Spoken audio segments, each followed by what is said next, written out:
Let's start off with the good stuff. Let's start off with Latrice on this new season of Belle Collective, season 3, episode 1. Oh my. Let's start with Latrice. This gave us a lot of Cliff and Latrice. Starting off at the house, they first seen, now they got the grandbabies in the house, and Cliff is happy because, that's what he wants, babies running around the house, and Latrice does not want to be pregnant. We found out that Josh, Latrice's friend, is living with them due to the situation down there about the water situation. So she moved him in her house so that way he can be good. And obviously Cliff don't want him there because he has a lot of mouth, he has a lot of opinions, he's very opinionated. But I feel like once you live in someone's home and they give you a piece of place to stay, you shouldn't have that much opinions. Even if that's your friend, that's your good Judy, that's your friend, that's your boss. Like, it's just certain things you observe and you just, you don't say nothing, especially in front of the husband. When you and your friend is together, you tell her your thoughts. Like, you listen, friend. When your husband said da da da da, girl, why say that? Like, say it when in private. But he just really bold and vocal and just said whatever the hell he feel like saying about Latrice's husband in front of Latrice and Cliff. I was like, oh, okay. All right then. But you could tell, like, he's been there for a little minute and he knows and he sees exactly what's going on. Now, while Latrice is sleeping in a different room from her husband is weird. It's like she needs her space, so she went to a different room.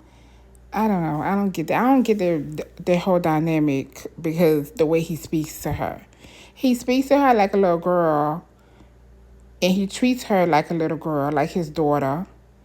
And, she just laughs everything off. I think that's her, like, defense mechanism. She just laughs it off. Like, oh, my God. Like, it's not funny. First of all, I think she needs to stop calling him daddy because it's not like, when you call, well, I don't do that shit. I don't feel like any woman should do that. But when some women call their mate, their husband, their boyfriend, daddy, and, it's just, it's a term of endearment. But when she say it and he treats her like, you know, she is his daughter, it's different. It doesn't seem like a zaddy, but instead like that's your father because that's the way he was treating her when she went down to the bar with her friend to have like a drink after work and catch up or whatever. Like he just got in the car and drove right down there and told her ass to carry her ass home like a child. That was so disturbing. Just standing over her while she's sitting there drinking her drink with her friend. Her friend looked so embarrassed. She was like, oh my God, this is so embarrassing. And he gonna tell her, like, get up, you're not filming. Get up, give these people back their mic because you're not filming. I'm like, whoa, wait a minute. And she was like, all right. And she get up and they walk outside to go talk or whatever. I'm guessing he was mad because he wasn't in the scene. Like, you don't have to be in every scene with her. She's having drinks with her homegirl, and Josh was coming down so they could just kiki and, just like friends do. Like, you don't have to be on every scene. He is very controlling. And the confessional, she's like, oh, he can be a bit controlling. No, girl, he can be a lot of controlling because that's not normal.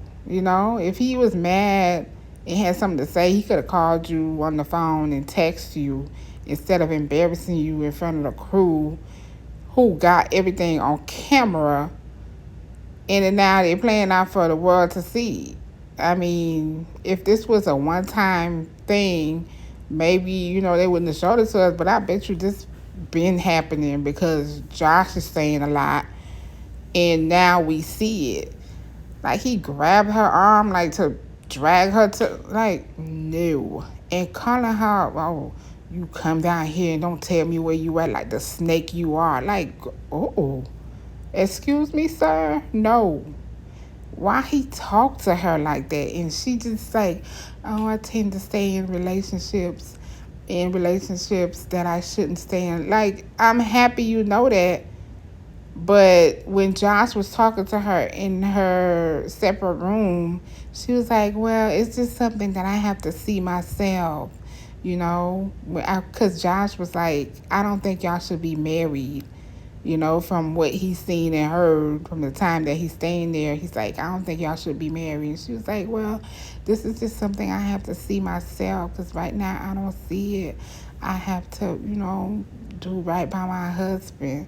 Like, I hope you see it now because it's on television. I'm sure they edited out some of the stuff because if this is the good that they got out of it, it's bad. So it must have been worse. But from watching the show, I started watching the show in the second season.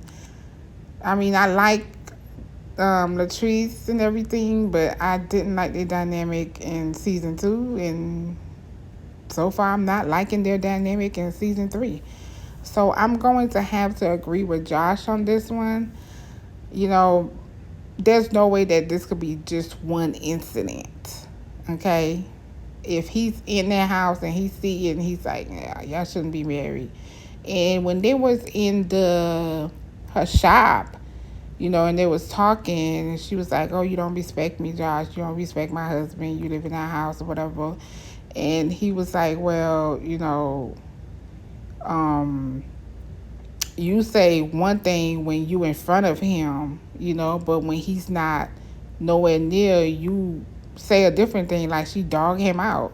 So you can't expect him to have different feelings when he knows how you feel, and then when he see you with him, you somebody completely different. Like, it's weird. That would be weird for him. So as your friend, he gonna feel it some type of way because he hears it probably constantly and daily from Latrice. So when he see it, he gonna feel a certain way. So you can't really fault Josh for feeling the way he do. But I mean, I wouldn't talk to Cliff the way he does. But I would just like keep talking to my friend like, okay, if you don't want me to feel a certain way about him, don't tell me nothing. Like, don't tell me nothing, because once you tell me, you know, I got an attitude and I feel a certain way towards the person that's treating you wrong. He's just being a friend. That's all he's doing.